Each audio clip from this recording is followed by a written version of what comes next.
कैसे बन सकते हैं। तो देखिए एसएससी में सन 2025 में आप फार्मासिस्ट कैसे बन सकते हैं, एज अ रेफरेंस मैंने 2024 को माना है, उसी के अकॉर्डिंग मैंने आपको कुछ चीज़ें बतानी स्टार्ट करी हैं। देखिए एसएससी में फार्मासिस्ट आप SSC phase selection post exam के थ्रू लग सकते हैं, ठीक है, जो कि लास्ट ईयर 2024 में कंडक्ट हुआ था।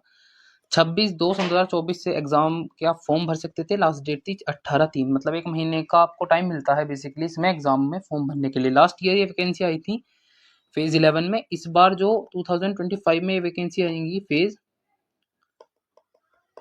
13 में, क्योंकि पिछली बार ये वैकेंसी फेज 12 में आई थी, ठीक है ना। तो इसका क्या मोड होता है, सीबीटी एग्जाम होता है, कंप्यूटर बेस्ड एग्जाम होता है। एग्जाम जो हुआ था वो 6 to 8 मई शेड्यूल हुआ था, ठीक है ना। 2 टाइप की पोस्ट आती हैं एसएससी फार्मासिस्ट की, एक आती है फार्मासिस्ट एलोपैथी और एक आती है ओनली फार्मासिस्ट। फार्मासिस्ट एलोपैथी जो होती है वो डी फार्मा के लिए एलिजिबल तो है, बट उसके लिए 2 ईयर एक्सपीरियंस मांगते हैं ये लोग, और बी फार्मा को फ्रेशर ही अलाउड कर देते हैं। और फार्मासिस्ट की जो होती हैं वो ओनली डी फार्म कैंडिडेट्स के लिए होती हैं। बेसिकली फार्मासिस्ट की वैकेंसी कम आती हैं। अगर एलोपैथी की फार्मासिस्ट की वैकेंसी 7 आती हैं तो फार्मासिस्ट की 1 ही आती है, ठीक है ना। और इन दोनों में ही जरूरी है आपका पीसीआई में रजिस्ट्रेशन होना। अगर आप यूपी से हो तो यूपी पीसीआई में रजिस्ट्रेशन होना, बिहार से हो तो बिहार पीसीआई में रजिस्ट्रेशन होना, मध्य प्रदेश से हो तो मध्य प्रदेश पीसीआई में रजिस्ट्रेशन होना। इसके अलावा मैं आपको बता देता हूँ एसएससी की बेसिकली कितनी कट ऑफ जाती है, कट ऑफ पर भी डिस्कस कर लेते हैं, क्योंकि जब मैं सब कुछ बता ही रहा हूँ तो आपको ये भी बता देता हूँ। आप इसकी कट ऑफ 140 तक मानकर चलिए, क्योंकि लास्ट ईयर तो ये मतलब बहुत ज्यादा होती है। 140 से 150 के बीच में इसकी कट ऑफ रहती है बेसिकली, ठीक है ना।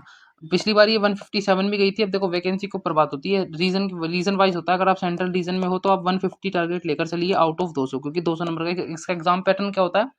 आपको डिटेल में वीडियो चाहिए तो आप मुझे बता देना, मैं आपको यूट्यूब का लिंक शेयर कर दूंगा। मैंने यूट्यूब पर सब कुछ समझाया हुआ है। गिरिधर फार्मा पर आप जाकर सर्च भी कर सकते हैं, ठीक है ना। वहाँ पर आपको एसएससी के रिगार्डिंग सभी कुछ मिल जाएगा। इसकी सेंट्रल रीजन में कट ऑफ 150 तक चली जाती है। अगर कोई नॉर्थ रीजन है, ईस्ट रीजन है, तो इनमें कट ऑफ 140 130 के अराउंड जाती है, ठीक है ना। 200 में से 25 25 25 25 की मैथमेटिक्स, इंग्लिश, जीके, जीएस और रीजनिंग आती है। नॉन फार्मा ही आता है टोटली, फार्मेसी से रिलेटेड कुछ भी नहीं आता। आई होप कि आपको आज की वीडियो अच्छी लगी होगी। Short video